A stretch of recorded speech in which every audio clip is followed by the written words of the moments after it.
What's up, guys? Mary Gaming here, back with some more Idle Heroes news for January 20th, 2025. Now, technically, this card came out over the weekend, but I was doing some family stuff, and I want to talk about it right now because this is going to be the first hero that doesn't have one of those pure stat line passives on their skill card. This is for, of course, the light hero, not the Transcendence hero, Monkey King Sun Wukong. So he has 4 abilities, and none of them are those defaults: attack, HP, damage reduction, control, immunity. You know, every regular 4-faction hero and even light and dark heroes have it that aren't Transcendence heroes.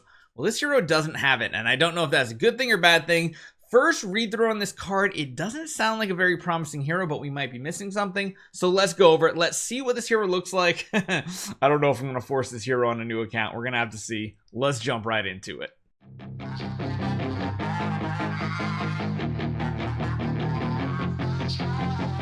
Okay, so Monkey King Sun Wukong is here. He is a light warrior hero, and his active skill is called Out of Mount. Yeah, I'm not saying that. Deals attack damage and extra damage, which has a guaranteed crit, to frontline enemies. So again, I typically like heroes that do backline because it hits more targets. Frontline, it is what it is. Meanwhile, inflicts Tremor of Spirit Stone on the targets for several rounds. If there are no frontline enemies when the active skill is released, additionally inflicts a certain percentage of attack as Divine Retribution. That's the type of damage that, of course, cannot be blocked by Unbending Will. So Tremor of the Spirit Stone is a skill effect, stackable up to a certain number of layers, and each layer reduces the target's all damage reduction, which could be pretty good even in PvE because there are a lot of bosses and stuff that have damage reduction built in. That's why Drake was so good for so long. So not bad. I mean, he's going to take out that front row first. He then is going to start working on the back row. When that back row is kind of exposed, then he deals an additional % of attack damage as Divine Retribution. Seems okay. Right off the get-bat, doesn't seem like anything crazy strong. It does have a guaranteed crit portion, which can help if you're using something like Balanced Strike. We'll have to see how that plays out. Pretty simple active skill. This is where it gets weird because usually this passive right here is, like I said, the bonus stats, getting like 30% attack, 30% HP, 20% damage reduction, 30% control immunity, that type stuff, and it's not listed anywhere on the skill card, which is a little confusing, but we'll have to think about it. Boundless Power. This is going to be the one that changes the basic attack to dealing damage to random enemies and inflicts that same Tremor of Spirit Stone for several rounds. Again, that lowers the enemy's damage reduction, or it's all damage reduction, right? Yeah, all damage reduction, so that's really, really good. Yeah, I mean, that's pretty decent. It hits random enemies, so it really depends on how many enemies that is, whether the basic is good or just completely garbage. If it hits 2 or 3, it has a chance. If random enemies is literally just 1 until you're upgraded to V4, might be a little lacking. After that, we have Body Beyond the Body is a passive skill number 2. Each time after an ally releases active skills or basic attacks, Self chases and attacks random enemies, prioritizing a target that does have Tremor of Spirit Stone. So I guess if there's like 3 targets, it's just going to pick a random one out of those 3 that have that Tremor of Spirit Stone on it, which is good, bad, is kind of in between, all over the place. You guys know what I mean. So yeah, he has a chase attack a lot like Yorm Tum does. Decent. It really depends on how much damage that does. Typically, it's not a lot. We'll have to see if this is a dead skill or pretty decent. And last, we have Diamond Body passive skill. When Self has certain energy, which most likely means when he gains like 100 energy for the first time in combat, increases Self all damage dealt and enters Diamond Body status, which will be removed after releasing your next active skill. Diamond Body is a skill effect each time after Self takes critical damage, increases Self all damage reduction and crit damage resistance for several rounds. Each time after Self is inflicted with a control effect, increases Self control immunity. So kind of a cool kit. Is definitely a long-term goal type setup here, and there are some game modes in the early game that the enemies don't crit anyway, which is kind of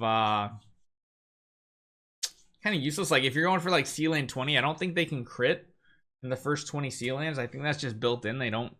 Pretty sure, at least it used to be like that. They don't crit, so if you're pushing for like an early sea lane 20, I don't think that is going to do anything whatsoever. However, if he does get controlled, he will get control immunity for a few rounds, which is pretty good. Although it doesn't say for several rounds. It does for the all damage reduction and crit damage reduction, but the second part says each time after self is inflicted with control effects, increase self-control immunity. I'm guessing that has a round limit too. Otherwise, that could get out of hand pretty quickly and just get like complete control immunity. That would be a cool thing to have with this hero. I'm just not expecting him to be super strong based on this kit. So hitting frontline enemies is cool, and then eventually hitting backline, dealing bonus damage. That can be good. It does have a guaranteed crit portion of the active skill, so if you do need to run something like Balanced Strike, you're pretty much guaranteed that, because early game, I think warriors don't have a lot of crit chance. I don't think they get any crit chance from their talent tree. Ooh, I actually can't remember.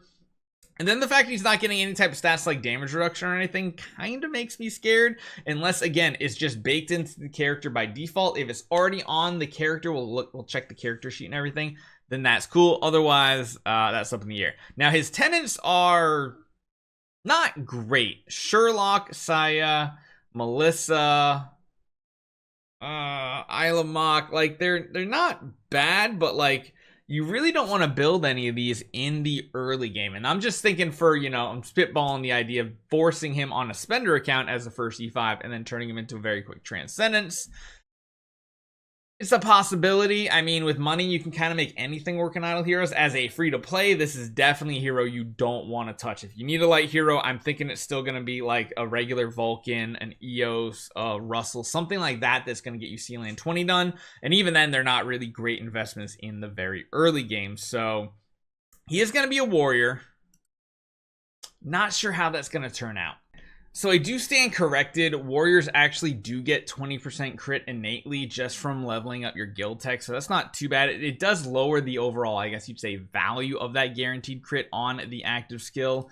But let's be honest, warriors have typically been pretty strong in Idle Heroes. However, Light Faction has been a big miss. Back in the day, I mean, Belrain, Faithblade, Asmodel, Ada, they were like the cream of the crop. Russell came out very strong, and then once 2C Lago hit, the regular faction light heroes really plummeted off the face of the earth. However, like I said, even Norton Hague, pretty solid hero. Most every warrior that is Transcendence has been like at least somewhat meta defining. Maybe not Gaggy. Gaggy's still a very useful hero, and I know a lot of people use this hero a lot, but wasn't as meta defining as other ones like Isla Mock for defensive stats, more of a support hero.